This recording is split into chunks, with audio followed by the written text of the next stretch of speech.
Salut à tous, c'est Déterminé de Zéro. Aujourd'hui, donc, on va se retrouver pour l'analyse de ma partie d'Interclub que j'ai joué donc aujourd'hui, dimanche, donc 30 janvier.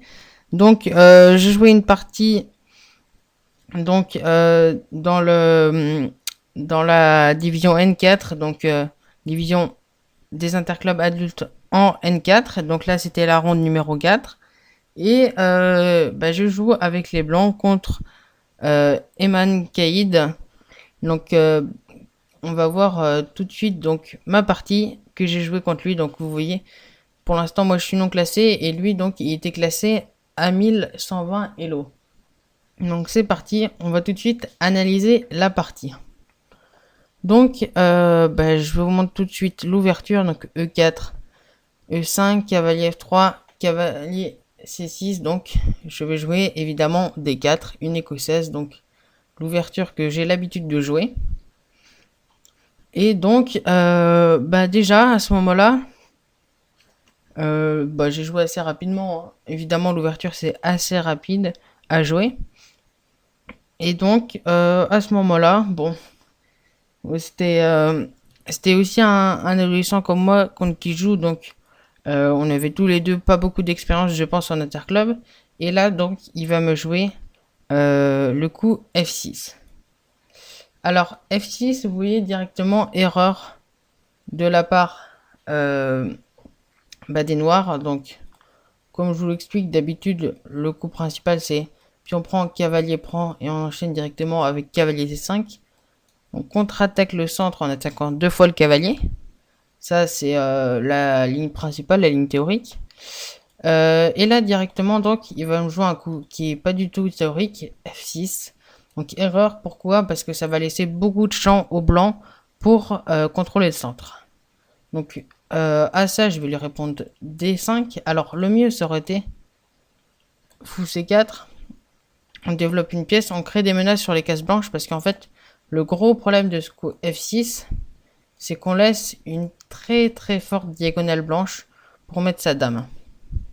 La dame, à tout moment, elle peut aller en H5 et il y a des sacrifices thématiques. Par exemple, si on a un cavalier en H4 et qu'on met la dame ici, il y a des sacrifices de cavalier, c'est hyper thématique. Avec cavalier prend, pion prend, et on va récupérer la tour avec la dame. Ça, c'est très thématique dans ce genre de position. Donc, j'aurais pu jouer ça, mais moi, donc, j'ai dit je vais jouer D5. L'avantage de D5, c'est que je vais prendre de l'espace. Donc, à cela, mon adversaire aurait pu jouer donc plusieurs coups. Et il a choisi donc le meilleur coup. Le coup cavalier E7. Alors, pourquoi c'est le meilleur? Tout simplement parce que si le cavalier vient ici, on va aller l'enfermer avec B4. Ici, c'est une gaffe, bien sûr. Vous voyez l'analyse qui augmente direct à cause de B4. Enferme le cavalier qui n'a plus de cases. Ah, B4 n'est pas possible. B4, c'est pas possible, mais bon. De toute façon, là, on a un cavalier qui est très peu actif, qui sert pas à grand chose. Il n'y a rien qu'en faisant une menace comme, je sais pas, fou C4 déjà menace le cavalier.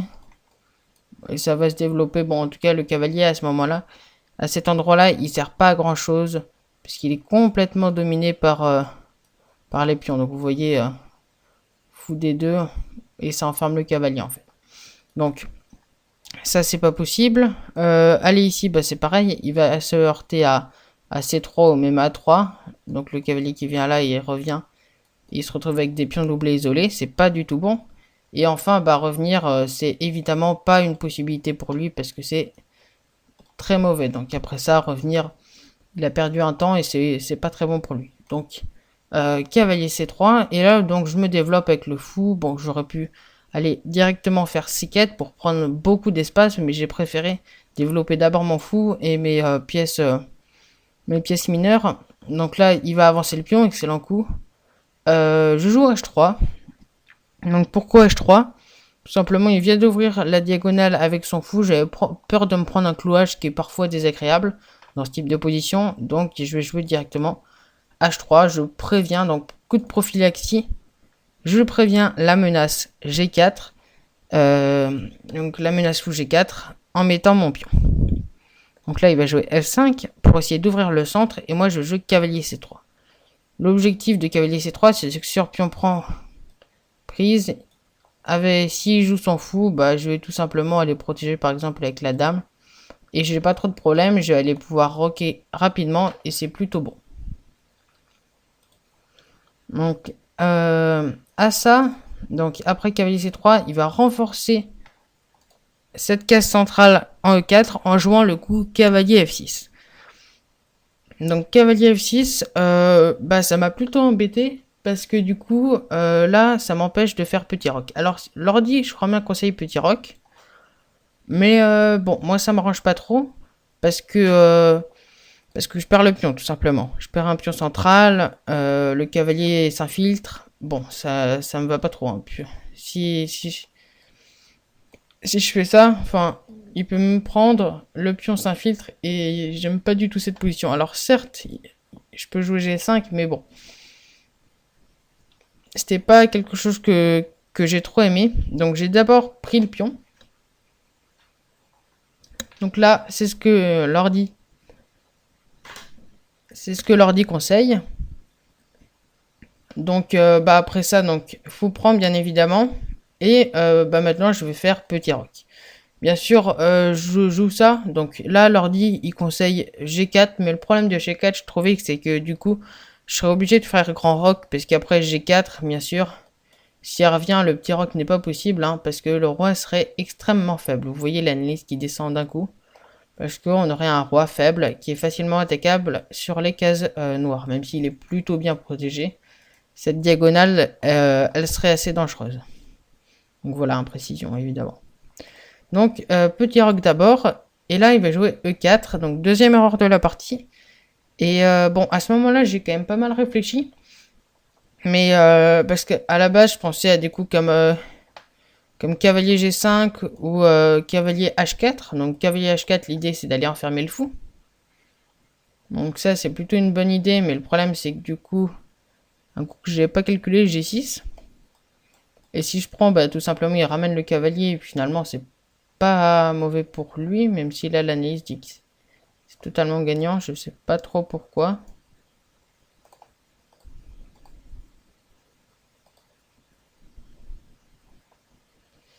Pourquoi G6 ça marche pas?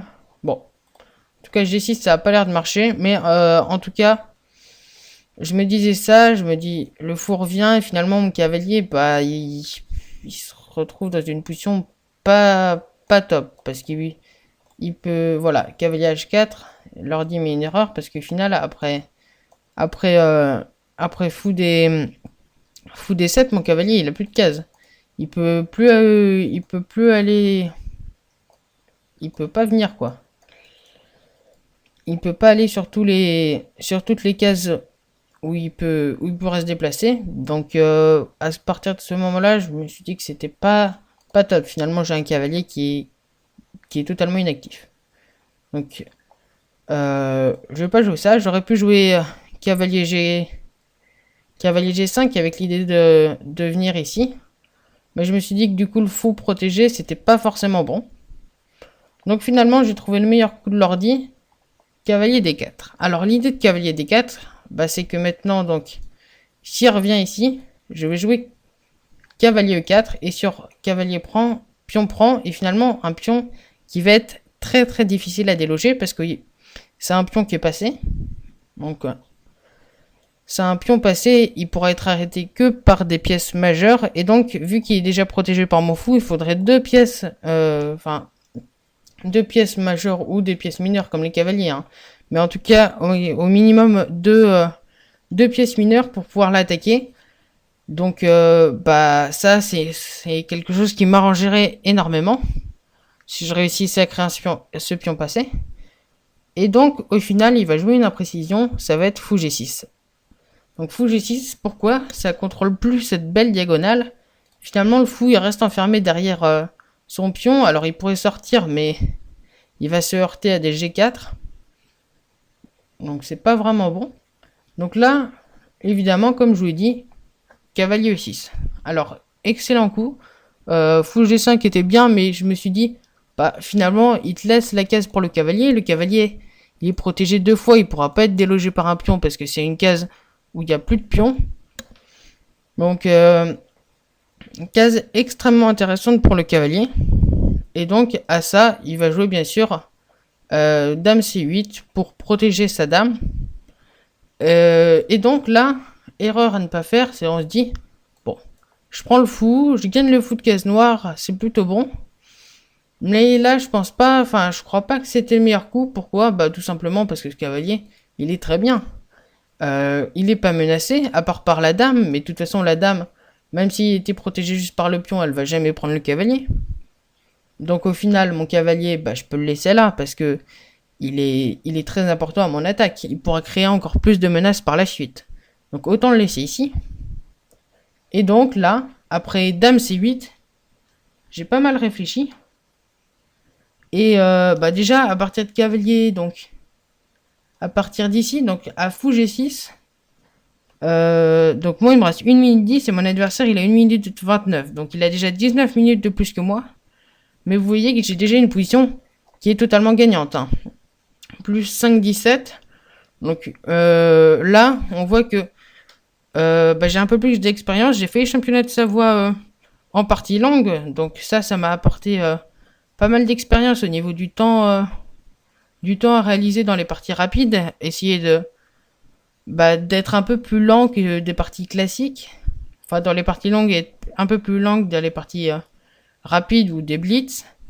Donc c'est pour ça que là, j'ai bien pris mon temps. Et bah, ça m'a servi parce que j'obtiens déjà une position gagnante à partir du 10e coup. Donc, après les cavaliers vient, dame C8. Et là, donc, j'ai réfléchi encore pas mal de temps. Mais j'ai aussi trouvé donc le bon coup, qui est cavalier B5. Alors là, il conseille encore fou G5, mais bon, je vois pas trop l'idée, c'est surtout d'aller créer un pion isolé, mais bon, pour moi, c'est mieux. Pourquoi fou cavalier B5 est mieux? Pour moi, parce que tout simplement, ça vient contre-attaquer 2 fois ce pion. Et finalement, comment il vient défendre ce pion? En fait, c'est la question. Il peut pas aller défendre le pion. Son seul moyen, ça serait de jouer roi D7. Mais roi D7, en fait, il y a une erreur. Parce que le roi, il va être exposé aux menaces du fou. C'est extrêmement mauvais pour lui. Hein. Voilà.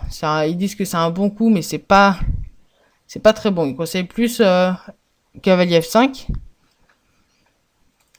Mais vous voyez que ce pion, finalement, il n'est pas défendable. Et bah, il va le perdre. Et il va aussi, donc, par la suite, perdre sa tour. Donc, à ce moment-là, il va jouer roi F7. Excellent coup. Je m'y attendais pas. Hein. Moi, je m'y attendais vraiment à roi D7. Mais finalement, il a joué le bon coup. Et là, bien sûr, cavalier prend C7. Et en fait, là, c'est une erreur. Parce qu'à ce moment-là, il conseille ensuite de jouer cavalier F5. Et donc, l'idée de cavalier F5, je pense, c'est qu'il y avait des sacrifices sur mon roi. En tout cas, ça crée des menaces sur mon roi. Et finalement, il dit que l'ordi dit que bah c'est pas très bon. Il va créer pas mal de menaces, en fait, je crois même sur mon roi. C'est pour ça que l'ordi dit que c'est pas très bon. Et qu'en fait, c'était mieux de prendre avec le cavalier sur la colonne B. Alors, je vais vous expliquer les raisons de ce coup. Cavalier prend E7. Cavalier prend C7. Pourquoi prendre avec ce cavalier? Parce qu'en fait, là, je me suis dit, il y a une menace très simple, mais du coup extrêmement embêtante pour lui. C'est bien sûr le coup cavalier prend D6. Et en fait, comment il part ça? Parce qu'au final, sa tour, elle est attaquée. Et s'il se met à défendre, et ben en fait, le cavalier prend et bah, il va limite pouvoir revenir et j'aurais gagné une tournette en plus. Donc je me suis dit, bah, finalement, comment il va défendre ça? Et donc ça crée un petit piège, évidemment, sur tour B8 que j'avais calculé. Donc cavalier prend D6 avec une fourchette, donc thème très classique. Fourchette, hein, c'est tout basique. Mais donc fourchette dame roi et donc je vais récupérer la dame au prochain coup. Et donc là, heureusement pour moi, il n'avait pas vu le coup de l'ordi, donc cavalier F5, et bien sûr, il a joué tour B8. Et la tour B8, la position qui s'effondre. Pourquoi? Bah tout simplement par le coup que j'ai joué. Cavalier prend D6. Et bon, là, donc il avait une habitude, j'avais vu mon adversaire, c'est qu'il notait mes bons coups. Donc je crois même qu'il avait noté cavalier B3 comme bon coup. Je sais plus ce que c'est. Non, quand j'ai infiltré cavalier D4 et cavalier E6, je crois même comme bon coup. Et donc cavalier prend D6, il avait noté aussi avec un point d'exclamation. Donc évidemment la fourchette pour aller récupérer la dame. Donc là tout simplement, je roi G8 forcé. Et là maintenant petit thème tactique, tour prend et découverte. Attaque à la découverte. Et maintenant, comment il part ça, en fait, il avait qu'un seul coup pour parer. C'est cavalier F5. Et c'est fou F7. Finalement, si les cavaliers reviennent, en fait, c'est attaqué 3 fois par mes pièces. Donc finalement, je vais aller récupérer un cavalier. Donc c'est totalement gagnant pour moi. Donc évidemment, il va trouver le meilleur coup. Fou F7, mais évidemment, maintenant, fou prend. Roi prend. Pion prend. Fou prend. Et maintenant, je fais revenir mon cavalier. Et vous voyez déjà, j'ai une dame en plus et un pion de plus. Donc position extrêmement gagnante pour moi. Hein, plus 15,6. Et donc à partir de ce moment-là, tout simplement, la partie va être assez facile à aller conclure. Hein. Je voulais vous montrer les coups. Donc on est quoi? On est au 19e coup. Donc il va jouer tour D8 que j'avais vu. Et donc bien sûr je joue le meilleur coup. Hein. Un coup un peu évident. Donc dame 2 qui va attaquer le pion et protéger mon cavalier au cas où. Et donc là, après dame 2, il va jouer tour D5. Et donc là, j'avais noté au niveau du temps. Donc moi, il me restait 1h et 3 minutes. Et lui, il lui restait 1h25. Donc vous voyez que finalement, il a pas trop pris son temps. Et ça lui a été préjudiciable dans la partie. Puisque du coup, il a déjà une analyse et une position totalement perdante. Donc là, tour D5, je joue cavalier C3. Bon, voilà, j'attaque le pion, j'attaque la tour. Tactique simple. Donc là, il va faire revenir sa tour. Et maintenant, je vais jouer fou E3.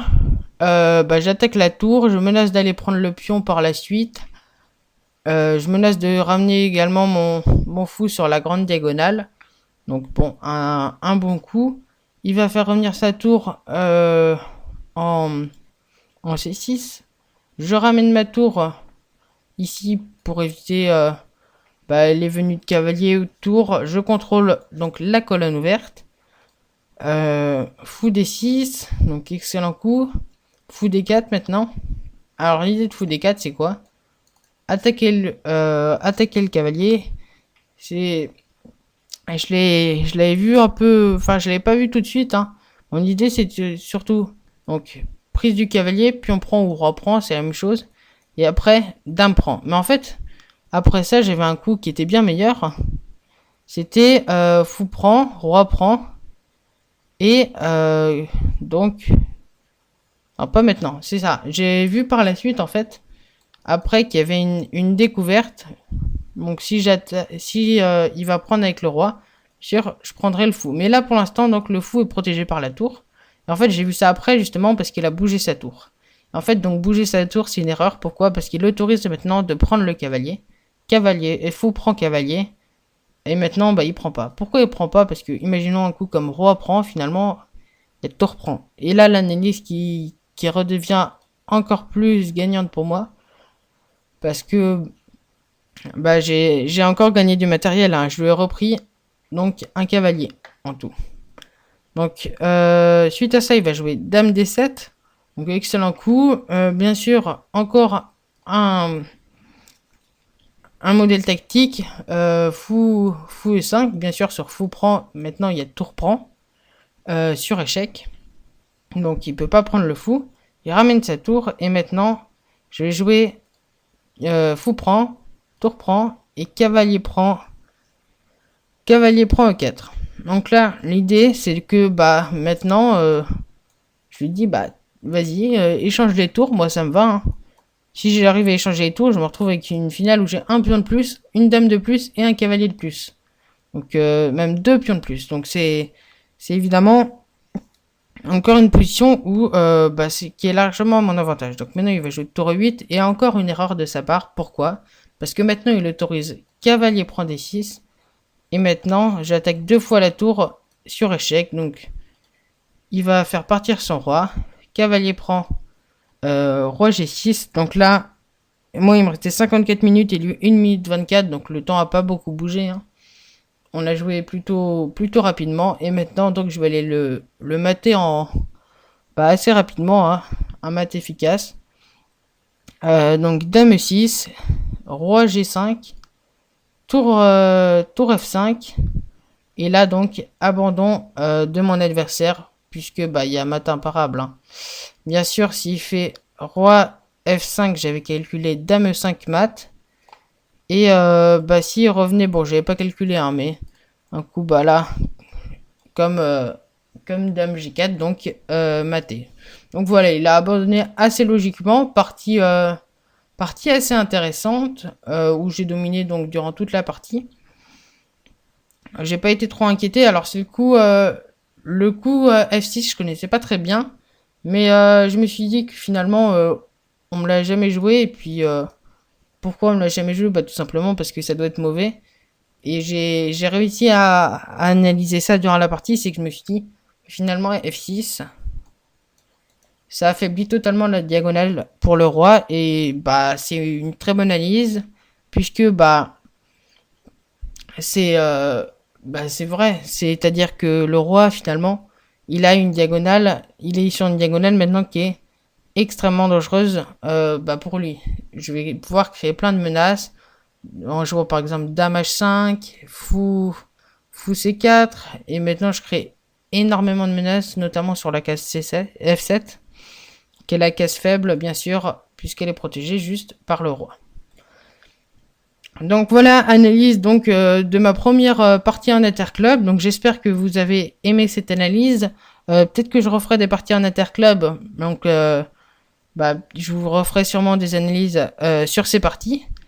Donc voilà, je vais probablement faire une prochaine vidéo sur le tournoi que j'ai disputé, donc le tournoi des vieux écoliers, donc qui s'est disputé le mercredi 26 janvier. Donc je vais vous expliquer ce tournoi en détail. Bien sûr, je vous évoquerai donc mon résultat que vous verrez donc par la suite. Et si vous avez aimé donc cette vidéo, n'hésitez pas à liker et à vous abonner. Et on se retrouve pour une prochaine vidéo. Bye!